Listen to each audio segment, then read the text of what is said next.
সকালের নরম রোদে স্কুলের মাঠটা আজ অদ্ভুত শান্ত লাগছিল। গেটের পাশে দাঁড়িয়ে আছে জায়ান। তার হাতের মুঠোয় একটা ছোট্ট ভাঁজ করা চিঠি। চিঠিটা মায়ার জন্য।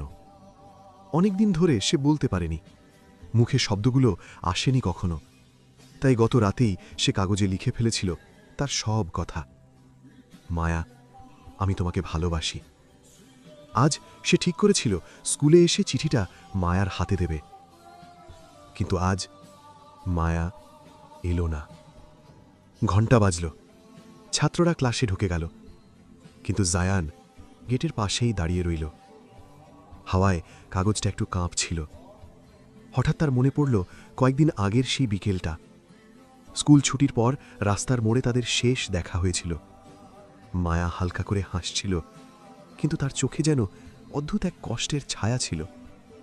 মনে হচ্ছিল সে কিছু বলতে চায়। জায়ান বলেছিল, কিছু বলবে? মায়া একটু থেমে শুধু বলেছিল, না, কিছু না, ভালো থেকো।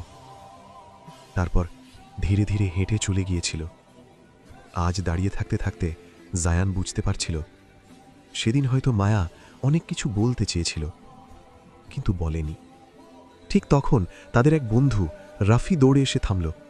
সে একটু দ্বিধা করে বলল, তুই জানিস না, মায়া আজ স্কুলে আসবে না।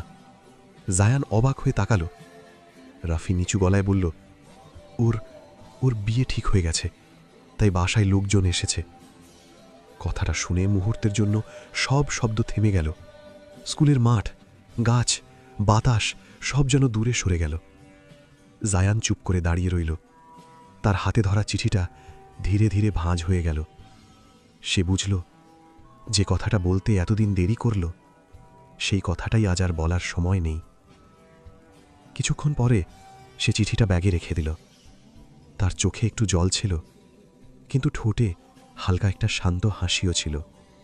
সে ধীরে ধীরে বলল, জীবনের সব ভালোবাসা গল্প হয়ে ওঠে না। কিছু ভালোবাসা শুধু নীরব শিক্ষায় পরিণত হয়। সময় থাকতে অনুভূতি বলতে শিখতে হয়, কারণ জীবন কারোর জন্য থেমে থাকে না।